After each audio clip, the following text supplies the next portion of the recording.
평안하십니까? 정준영 목사입니다. 오늘의 말씀은 마태복음 25장입니다. 마태복음 25장의 비유들은 삶이 어떠하였느냐에 기준한 심판으로 묘사되어 로마서의 구원의 기준인 이신칭의와 상반되는 것 같이 보입니다.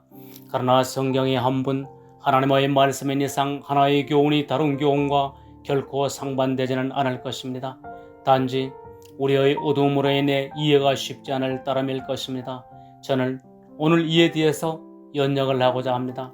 본장과 동일하게 행위적인 묘사로 심판을 받는 종에 대하여 마태복음 24장 50절 51절에서는 생각지 않은 날 알지 못하는 시간에 그 종의 주인이 이르러 엄히 때리고 외식하는 자에 받는 유울에 처하리니 거기서 슬피 울며 이를 갈미 있으리라고 하였습니다.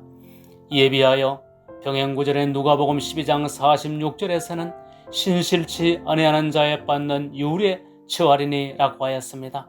동일한 말씀에 대해서 마태복음에서는 외식하는 자의 율, 누가복음에서는 신실치 않은 혹은 믿지 않는 자의 율에 처한다고 하였는데 외식자와 신실치 않는 혹은 믿지 않는 자라는 말은 동일한 의미임에 분명합니다. 이는 주님께서 한 의미로 말씀하신 것을 마태, 누가복음의 두 기자가 헬라어로 번역할 때에 비록 그 표현에 약간의 차이가 있을지라도 그 원래의 의미는 동일하였을 것이기 때문입니다. 불의한 종의 행위를 말하는 해석이 위선자들 혹은 믿지 않는 자들의 유울에 처한다는 것입니다. 다음으로 양과 염소의 비유에 이어 26장에서 한 여인이 향유를 주님께 부어드리는 사건이 나오는데 주님은 복음이 전파되는 곳에는 이 여인이 기념되리라 하시면 복음의 성격이 이 여인의 행위에서 정확히 나타난다는 말씀이십니다. 이와 매우 흡사한 어쩌면 동일한 사건인 것 같기도 한 누가복음 7장 36절에서 50절의 말씀에서 저의 많은 죄가 사하여졌도다. 이는 저의 사랑함이 많음이라. 사함을 받은 일이 적은 자는 적게 사랑하느니라. 이에 여자에게 이르시되 내 죄 사함을 받았느니라 하시고 내 믿음이 너를 구원하였으니 평안히 가라 하시니라 라고 하시므로 주님을 사랑하는 것과 믿는 것은 하나임을 보이셨습니다. 믿는 자가 누구입니까? 무엇을 믿는 자입니까? 주님께로부터 죄 사함을 받은 것을 믿는 자입니다.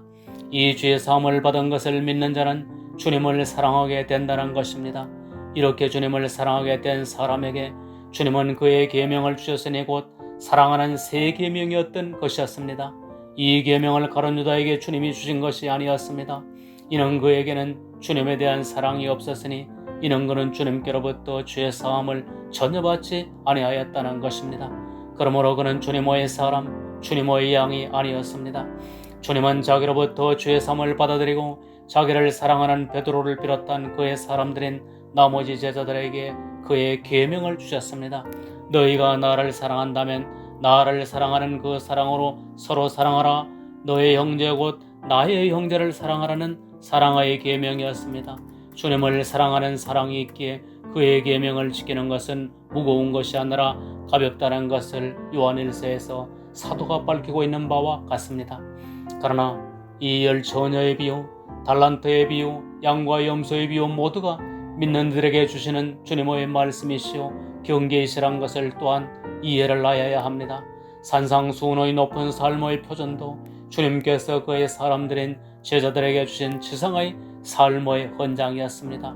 그러면 염려되는 문제가 있게 되는데 천국을 보장하셨다면 사람들이 방자하게 살게 되지 않을까 하는 의문입니다.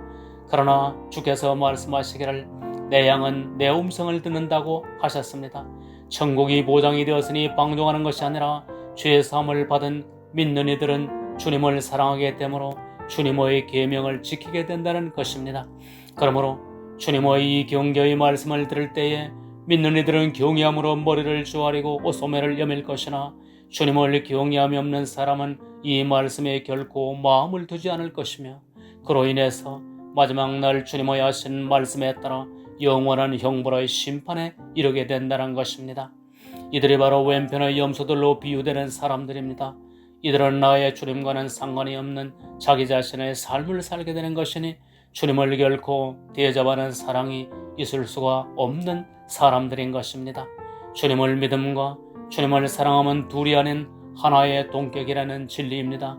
주님을 부인한 베드로를 다시 만나셨을 때에 그의 잘못을 말씀하시지 않고 내가 나를 사랑하느냐 라고 하셨습니다. 바로 주님을 사랑함이 본질이었던 것입니다. 사랑한다면 나의 계명인 그 사랑으로 나의 어린 양을 돌보라는 부탁의 말씀이셨습니다. 결국 양과 염소의 비유에서 왕이 복받은 자들에게 여기 내 형제 중에 지극히 작은 자 하나에게라고 하시므로 그리스도를 사랑함으로 형제에 대한 사랑을 말씀하셨습니다.